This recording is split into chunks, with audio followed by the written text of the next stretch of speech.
আপনাদের শরীর রাস্তা কাটা করে দিব, আপনাদের গোলা ভরা দাও শুদ্ধ করে দিব।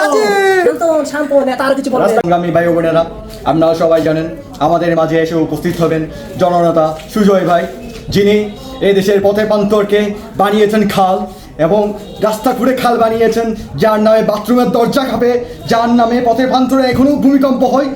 সেই জননেতা সুজয় ভাই আমাদের সামনে এসে এখন উপস্থিত হবেন। আপনারা সবাই ককের জল ফেলে ফেলে সুজয় ভাইয়ের জন্য অনেক দিন অপেক্ষা করেছেন, আর অপেক্ষা নয় বন্ধুরা, এখনই আমাদের মঞ্চে উপস্থিত হবেন আমাদের জননেতা সুজয় ভাই। আর ফেলে না ককের জল, এবার আসছে সুজয় ভাইয়ের দল। সুজয় ভাইকে মঞ্চে আমন্ত্রণ জানাচ্ছি, হাততালি। ককের জল, এবার আসবে সুজয় ভাইয়ের দল। আর ফেলে না ককের জল, এবার আসবে সুজয় ভাইয়ের দল। আপনারা বসুন, এখন আমাদের নেতা আসছে, আপনারা একটু শান্ত হন। এখন শান্ত, যিনি এই প্রথমবারও করেছেন রাস্তা করে করেছি খাল, এখন আমার পয়সাটা হাতে কোন দিকে ভালো নেতা আসছে। উত্তেজিত হইন না, বসেন। আজ ভ্রাক্রান্ত মন নিয়ে আমি সুজয় ভাই আপনাদের সামনে হাজির হয়েছি। আপনারা সকলে জানেন এবং বুঝেন, গত নির্বাচনে 599টা ভোট, একটা ভোটের জন্য জয়লাভ করতে পারি নাই।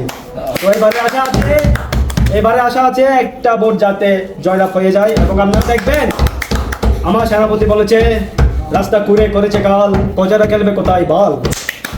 এখন সেটা আর হবে না, প্রজাদের খেলার জন্য থাকবে খেলার মাঠ।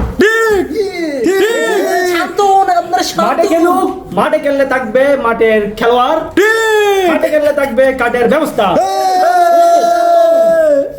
গতবার দুঃখের সাথে বলতে হচ্ছে একটা ভোটে জয়ান্বিত হয় নাই, কিন্তু এবার আপনাদের থেকে সেটা আশা করবো না কখনো। শান্ত, আপনাদের শরীর রাস্তা কাটা করে দিব, আপনাদের গোলা ভরা দাও শুদ্ধ করে দিব। শান্ত, শান্ত নেতা আর কিছু বলবে। রাস্তাঘাটে ডাবল হাঁটা যাবে না, ডাইরেক্ট আমার কাছে নিয়ে আসবেন, বিয়ে করাই দিব। নেতা এবারে এই স্কুলটা একটু আগামী বছর আপনি করেছেন, কিন্তু এই বছর আবার করতে হবে। দুঃখের সাথে বলতে হচ্ছে এই স্কুলের কি অবস্থা চারিদিকে দেখলে হয়তো বুঝতে পারবেন আপনারা। কিন্তু গতবার যদি আমাকে ভোটটা দিতেন তাহলে কি সমস্যাটা হতো আপনাদের, আজকে এটা দেখতে হতো, আজকে কুদিন দেখতে হতো না। আজ আমি আপনাদের গ্রামের কৃতিত্ব সন্তান বলে নিজ উদ্যোগে এসেছি। আপনাদের মতো কত আজকে আরো 50টা ভোটে আরো এগিয়ে যেতে চাই। কি বাসটা না গলাবো আমি, বাস গলাবো। এবারও তো করে দিয়েছে আমাদের এই রাস্তা পায়খানাটা, সেটা কে করেছেন? সুজয় ভাই করেছে। এবার আর রাস্তায় হবে না, এবার হবে কানের পাশে, নালার পাশে, নর্দমার পাশে। আমি আমার সেনাপতিকে দায়িত্ব দিয়ে যাব।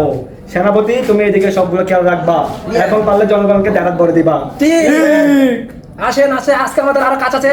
আমার নেতা এখন যাবে টাকা শহরে বক্তব্য দেওয়ার জন্য, এখন আর টাইম নাই, আর দেরি করা যাবে না। সম্মানীয় যুদিগণ, আপনারা উত্তেজিত হইয়েন না, আমাদের নেতা আবার আসবে ইনশাআল্লাহ।